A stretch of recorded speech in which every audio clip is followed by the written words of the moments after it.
Muy buenas tardes a la querida audiencia que el día de hoy, como siempre y su costumbre, es acompañarnos en las entrevistas que realizamos aquí en Detona, pues ya desde hace bastante tiempo. Y el día de hoy tenemos una invitada muy especial, a la cual yo le tengo un gran aprecio, y me refiero concretamente a Dulce María Sauri Riancho. Bienvenida, Dulce María. Muchísimas gracias por la invitación, Raúl. Muy bien. Oye, pues no cabe duda que Alito Moreno, por donde pasa, levanta polvo, levanta lodo, levanta de todo, y el día de ayer no fue la excepción, ya que logró una vez más, a través del control de sus organismos internos de decisión en el PRI, modificar los estatutos para que él se reelija. Concretamente, mi pregunta es esta, Dulce María. ¿Qué no hay ningún reglamento interno donde haya una rendición de cuentas, un informe de las actividades de la dirigencia que permitan realmente evaluar su labor? ¿Tú qué A opinas? ver, para darte la pregunta, yo quisiera imaginar con quienes nos siguen en este momento, lo que le pasa a una fruta cuando se introduce un gusano y empieza a carcomerla por dentro. eh, Esa fruta puede ser que tenga algún tiempo en que se ve lozana por fuera, pero conforme avanza el gusano y el gusano se reproduce, va avanzando también la descomposición. Algo parecido sucedió con Alejandro Moreno y el PRI. No estoy diciendo que el PRI fuera una fruta totalmente hermosa en 2019. Veníamos de una derrota muy significativa en 2018.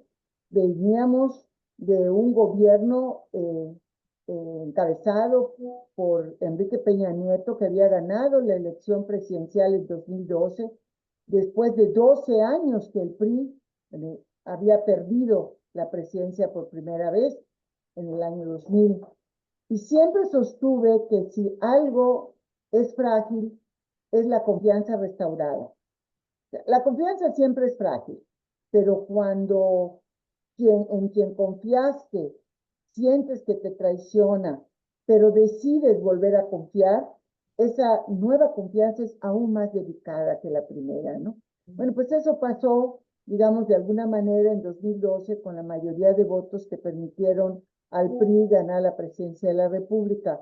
Hubo un sector importante de la sociedad que, habiendo dado su voto, se sintió defraudada.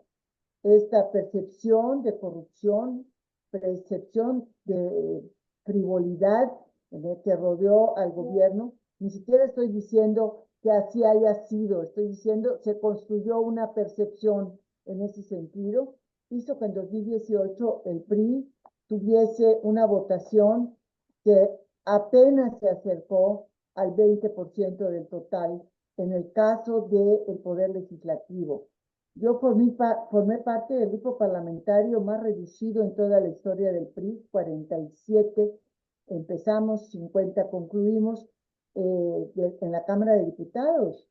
De hecho, el PRI fue la tercera fuerza después de Morena, Acción Nacional, y esa tercera fuerza le permitió al PRI tener un asiento en las vicepresidencias y a mí, como representante del grupo parlamentario, presidir el último periodo de sesiones de la legislatura pasada.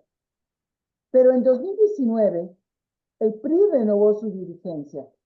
Hubo un método abierto que ya nos debía haber llamado la atención por los problemas que tuvimos entonces, porque quienes participaron, pues dos de ellos, muy significativamente José Narro y también mi paisana, la gobernadora Ivonne Ortega, dejaron al PRI, denunciando los dados cargados de este proceso.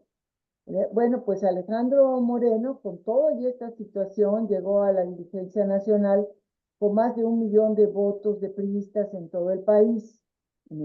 Ese, vamos a decir, vigor que tenía el partido entonces se manifestó en ese proceso interno, con todos estos asegúnes que narré, pero entró el gusano, y este gusano comenzó a corroer, vamos a decir, la base misma del partido.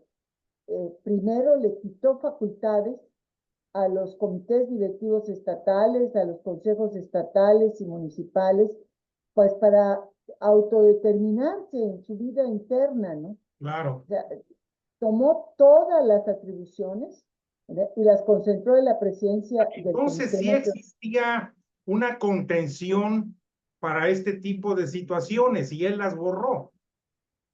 Él las fue borrando, pero no de un plumazo, Raúl.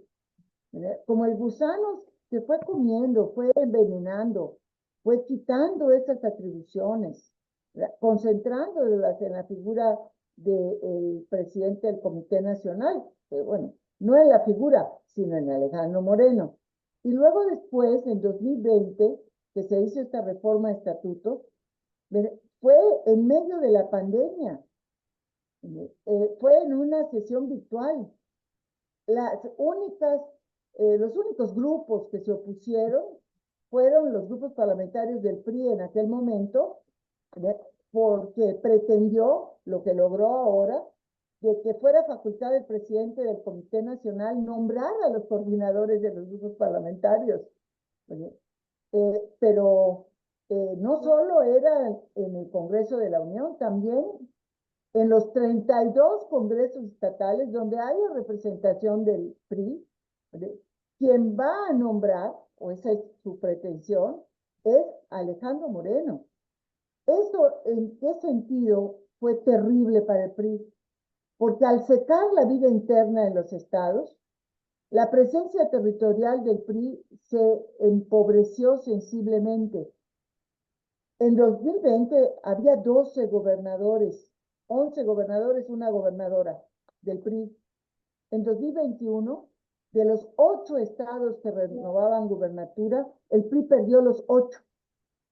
Se quedó solo con 4. Y de esos 4, perdió 2 en 2022 y perdió 1 en 2023.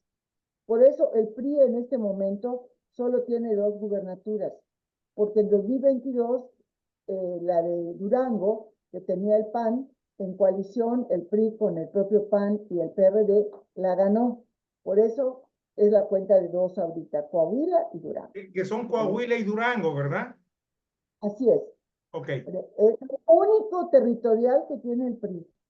Es más, en esta elección reciente, el retroceso se muestra en el número de diputadas y diputados que van a integrar la próxima legislatura. Si decíamos que éramos pocos, 50, ahora van a ser 35, Raúl. Y en el Senado va a haber más senadores gracias a estas negociaciones de primera minoría que el PRI logró en varios estados, incluso gobernados por el PAN, como es mi estado de Yucatán. El PRI va por primera minoría, que son 15 o 17, depende de cómo finalmente se integre la representación proporcional, ¿no? O la lista nacional, ¿no? Entonces, Raúl, el gusano siguió avanzando, avanzando, avanzando. Y ahora acaba de darle un mordisco tremendo a esta fruta que ya muestra signos de podredumbre afuera. Fue quitar uno de los principios fundamentales, fundacionales del partido desde que se conformó en 1929, que es el principio de la no reelección. El gusano no se quiere ir. Está dispuesto a comer hasta el último pedacito de la fruta que es el PRI. Y para eso necesitó reformar los estatutos y quedarse por 2 periodos más. Que esto, digamos, está todavía por ver, ¿verdad? Pero pues como van las cosas, casi puedo asegurar que va a suceder así. esto quiere decir que mientras un presidente en este caso del PRI, que también lo es el caso del PAN, las decisiones que tomen los organismos internos estén en manos del presidente en turno o del grupo de poder en turno, es lógico pensar que este tipo de decisiones se van a tomar. Es decir, no hay prioridad a los principios, no hay prioridad a respetar la democracia, no hay prioridad a darle rumbo y sentido al instituto político. Así es como tú lo ves también. Claro que sí, Raúl. Si después de esta descripción que te acabo de hacer, ¿verdad? La pregunta que surge de inmediato es, bueno, entonces, ¿qué busca Alejandro Moreno en el PRI? En aferrarse con uñas y dientes a la presidencia del partido. No es por el poder que da un grupo parlamentario fuerte que a final de cuentas le permita negociar, ¿verdad? Con Morena, con la mayoría, ¿verdad? Porque Morena y sus aliados van a tener mayoría absoluta constitucional, es decir, más de 2/3 en la Cámara de Diputados. No ocupan al PRI, ni al PAN, ni a ningún otro partido. Ellos solos se bastan para reformar la Constitución. Dominan 24 congresos estatales. O sea, las reformas constitucionales van a ser las que ellos quieran. Claro. Entonces, no es por ese lado, no es por la presencia territorial del PRI, ¿verdad? Que esté en distintas partes gobernando. Entonces, solo nos queda una hipótesis. Y esta hipótesis tiene que ver con el dinero, porque el PRI, aún habiendo disminuido en forma importante su caudal de votos, va a tener un financiamiento público significativo en el 2025. Hay quien dice que va a tener 3 años, no sé, 5,000 millones de pesos, no lo sé, pero sí es importante. Y el control de ese dinero, para mí es la única explicación de esta compulsión por quedarse en el PRI. No es el fuero, ¿eh? Y si es, se está equivocando completamente Alejandro Moreno. Por lo que te acabo de señalar, Raúl, la mayoría de Morena en la próxima legislatura va a llevar a conformar una sección instructora, que es la que se ocupa de revisar cuando hay solicitudes de desafuero, con predominio de Morena. Entonces, el momento en que Morena quiera, le quita el fuero a él o a cualquiera. O sea, el fuero para las oposiciones ya es un adorno, digamos, Sí. sujeto a que Morena lo tome o lo deje. Entonces, no es el fuero, es solo el dinero, Raúl. Entonces, ¿qué hay detrás de este exceso de ambición de Alejandro Moreno? ¿Que realmente quiere reconstruir al PRI o quiere destruirlo o quiere vender, valga la expresión, vender sus votos al mejor postor, en este caso a Morena? Bueno, vamos por el final, ¿verdad? ¿Para qué ocupa Morena los votos del PRI? Pues para nada. Es más, negociar con el PRI a estas alturas le representa a Morena, vamos a decir, pues un desdoro, ¿verdad? Con esta imagen de corrupción, ¿verdad? Que tiene la dirigencia del PRI, asociarse con Alejandro Moreno, ¿vale la pena? ¿Le da algo a Morena? Yo te digo que nada. Entonces vuelvo a mi línea argumentativa. ¿Qué vale el PRI? ¿Te gusta 5,000 millones de pesos para los próximos 3 años? ¿O 3,000 millones de pesos? Eso es para mí el motor que lleva a Alejandro Moreno a aferrarse con uñas y dientes. No es la reconstrucción del PRI, no es lograr un partido político que empiece a contribuir a formar las oposiciones que necesita la democracia mexicana, especialmente después de que inicie el actual gobierno, el próximo gobierno, perdón. No es eso, es el dinero. Busca el dinero y te vas a encontrar la respuesta, Raúl. Caray, qué decepción, qué tristeza, pero bueno. A ver, déjame hacer una reflexión porque creo que estoy sonando verdaderamente catastrofista frente a la tarea que tenemos quienes creemos que este país tiene que defender la democracia y a defender a las y los demócratas donde estos se encuentren. Muy rápidamente esta reflexión sobre los partidos históricos de México, sobre el PRI y el PAN. El PRI nació en 1929 para defender al Estado de la Revolución y garantizar la transmisión pacífica del poder. Nació desde el poder. 10 años después nació el PAN para oponerse al Estado de la Revolución, oponerse al régimen político de aquel entonces y a su brazo electoral que era el PRI. Los genes políticos del PRI y del PAN son distintos. Uno nació desde el poder, el otro nació para oponerse al poder. Por eso, desde mi perspectiva, en una oposición partidista que tiene que configurarse a partir de esta nueva realidad política, el PAN tiene mejores condiciones genéticas que el PRI, por esa esencia opositora. ¿Que tiene problemas el PAN?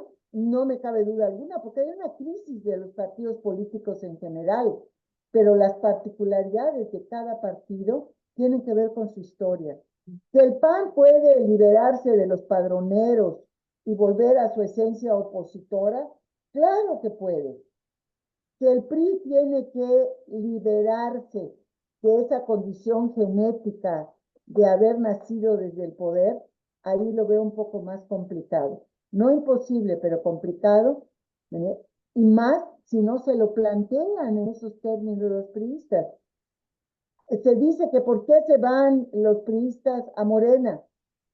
Pues por esa adicción al poder que tenemos en nuestros genes, porque no sabemos ser oposición al poder.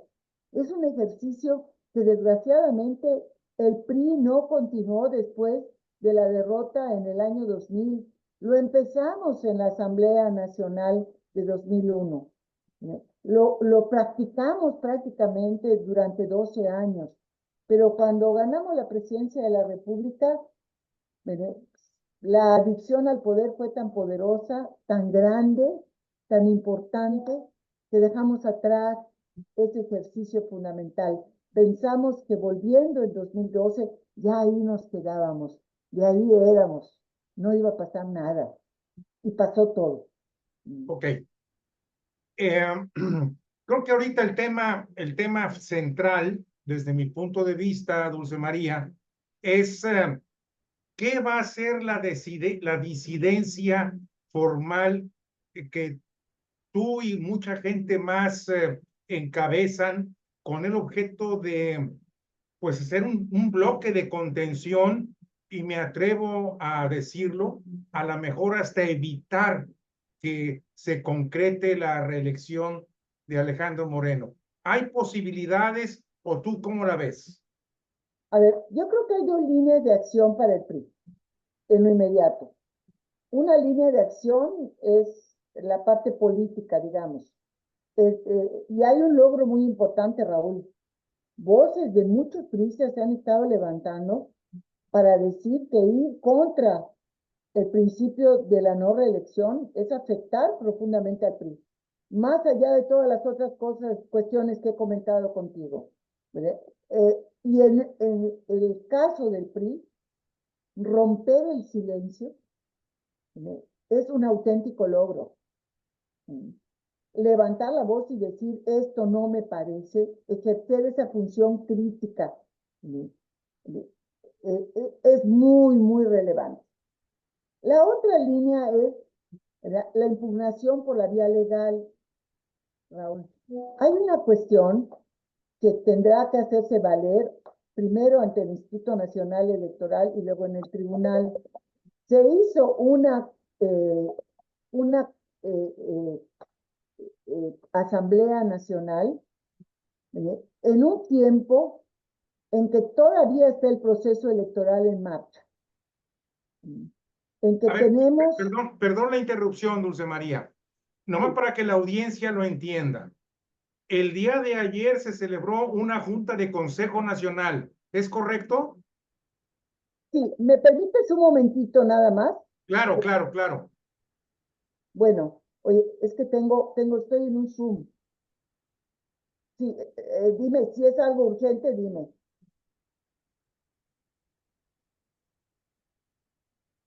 Mándame la mensaje, por favor, ¿sí? Gracias, hasta luego. Perdón, ¿eh? No, no te preocupes. Te A decía ver, yo que para que la déjame, audiencia lo entienda, sí, ayer se celebró una reunión de qué, de Consejo Nacional o de qué fue. a ver, mira, el órgano máximo del PRI es la Asamblea Nacional. Tenemos la obligación de los estatutos de convocarla cada 3 años. La Asamblea Nacional es la única o el único órgano autorizado para modificar los documentos básicos del PRI.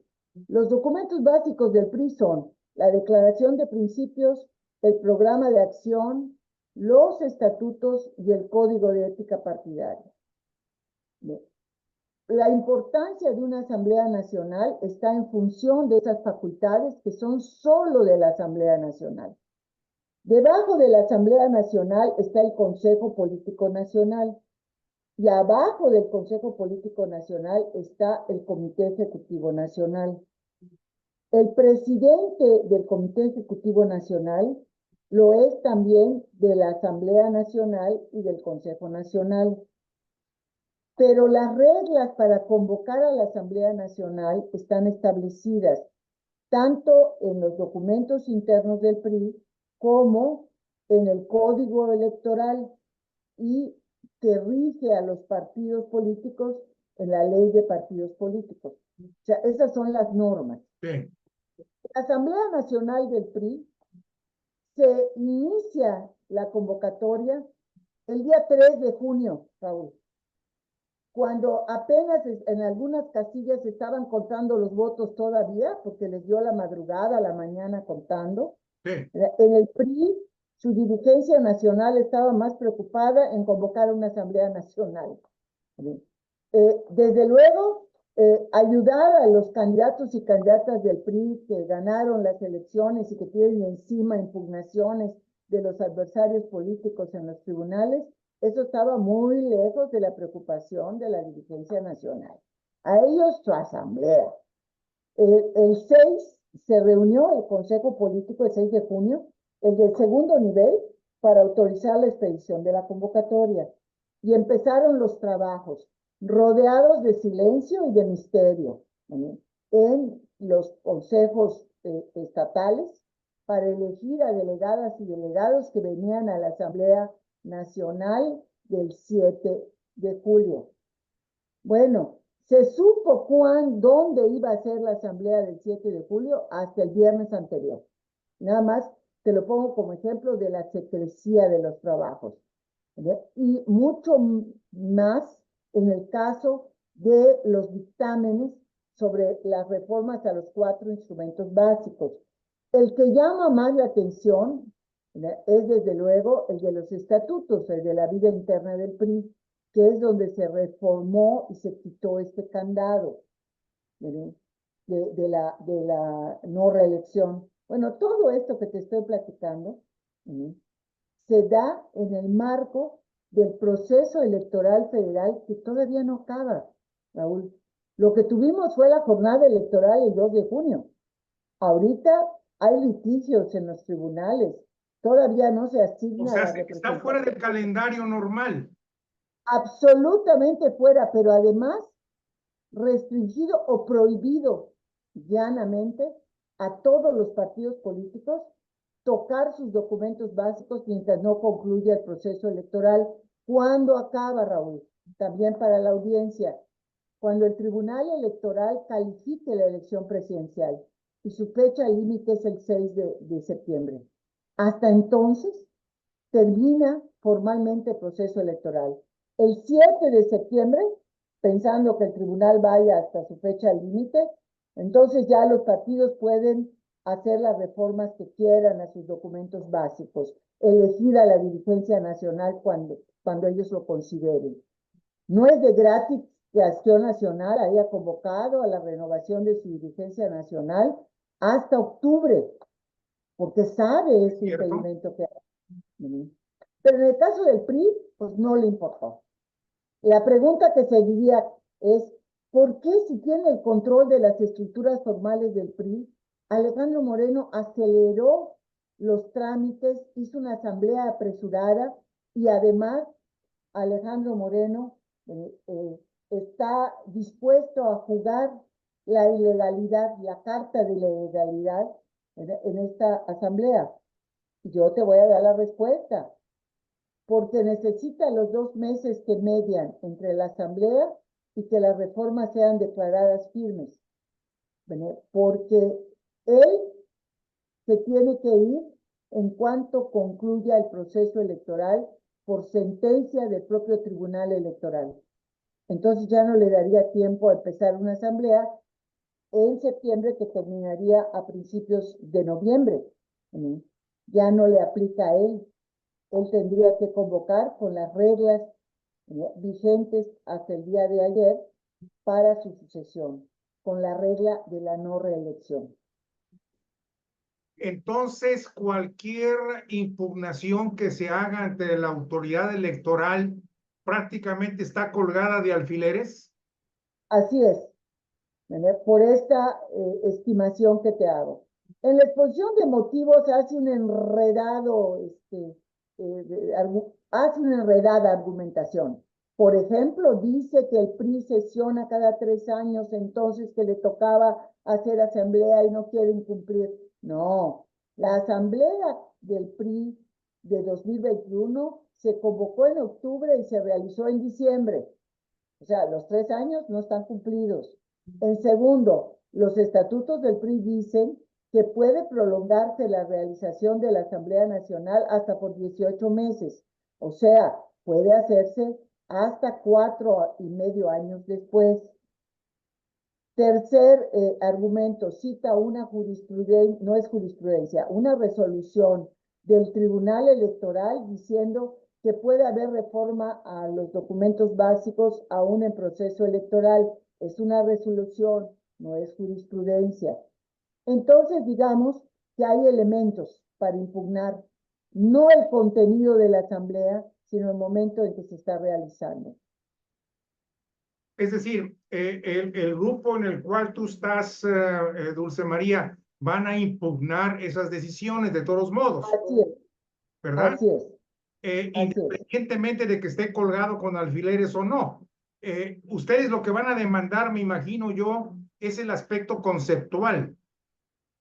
No, lo que vamos a demandar en primer lugar, además del aspecto conceptual, pero lo que vamos a demandar en primer lugar es declarar la nulidad de la asamblea, porque nunca debía haberse hecho en tiempos de elecciones. Por el periodo que tú nos acabas de explicar hace un momento. Así es. Se van a concretar a ese tema, nada más. No, bueno, no sé, porque esto lo van a llevar abogados especializados en litigio electoral. Yo soy solamente una modesta historiadora, ¿verdad? Con licenciatura en sociología. ¿Verdad? Entonces, pero lo que sí puedo decir es que es el equivalente a lo que una y otra vez la Suprema Corte de Justicia ha estado señalando en las acciones de inconstitucionalidad que han prosperado. Hay una falla de procedimiento. En el caso del Congreso de la Unión, de procedimiento legislativo. En el caso del PRI, de procedimiento electoral. Ok.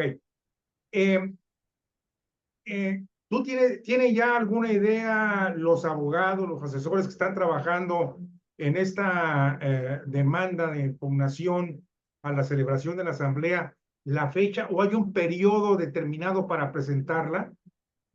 Mira, hay, por ejemplo, la obligación del partido, del Comité Nacional del PRI, de enterar al Instituto Nacional Electoral de las reformas a sus documentos básicos. Tiene un plazo, no recuerdo si es de 20 días, en que tiene que entregar los resultados de la asamblea al INE. El INE, a su vez, tiene un plazo de Lo tienen que informar al INE, me imagino. al INE, Ok, primero al INE. ok. El INE, después de que es informado, tiene un plazo de 30 días para 30 decir días. si son constitucionales o no. Y luego después puede irse al tribunal. O sea, en líneas generales estamos hablando de alrededor de 2 meses, que es lo que ocupa Alejandro Moreno para que el 6 de septiembre, esta fecha límite del proceso electoral, ella pueda salir con su reforma de reelección bajo el brazo. Nada más que hay varias cuestiones que yo no tengo clara, eso espero que los abogados lo sepan. Por ejemplo, si el INE, que en este momento está concentrado en las impugnaciones, en los problemas de fiscalización de los gastos de campaña, es decir, en las distintas fases del proceso electoral, puede poner o empezar a revisar documentos básicos de un partido que se saltó las trancas y lo hizo cuando no ha concluido el proceso electoral.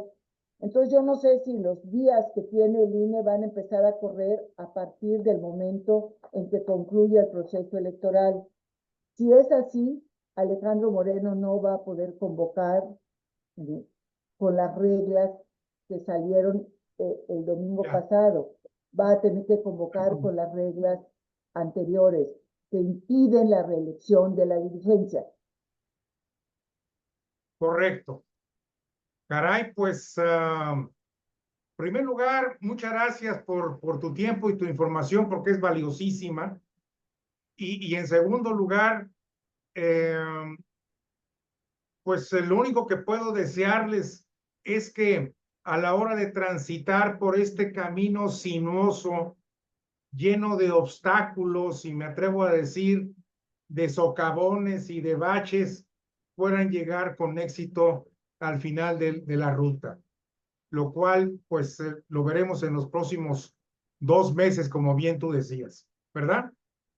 Así es, Raúl, pero mira, bien vale la lucha por el partido histórico que le dio las grandes instituciones a México, que logró construir una transición democrática que incluso lo llevó a perder el poder. Vale la pena este partido, vale el esfuerzo de muchos, que no puede ser anulado por unos cuantos. El gusano no puede acabar con la fruta.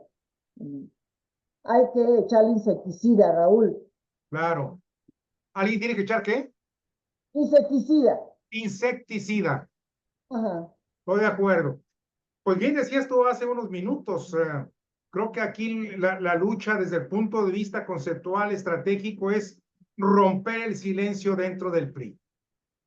Efectivamente, porque la disciplina, una cualidad muy importante que caracterizó al PRI durante muchos años, no puede ser sumisión ni silencio ante esta amenaza grave que pende sobre nuestro partido. Yo creo que la frase debería ser, y solicito tu autorización, romper el silencio, romper la disciplina y romper la sumisión. Y yo digo que romper el silencio y romper la sumisión, porque yo no quiero decir que la disciplina por sí misma sea negativa. Okay. Cuando la disciplina es silencio y sumisión, es cuando ya no es disciplina, es sumisión. Romper el silencio y romper la sumisión. Estoy de acuerdo Así es. contigo. Mi querida Muy Dulce bien. María, te mando un abrazo, todo mi afecto, hasta Mérida, Yucatán, hermoso lugar de donde tú eres. Y pues pues te voy a buscar de nuevo allá a finales de agosto, principios de septiembre, para ver cómo va este proceso. ¿Te parece?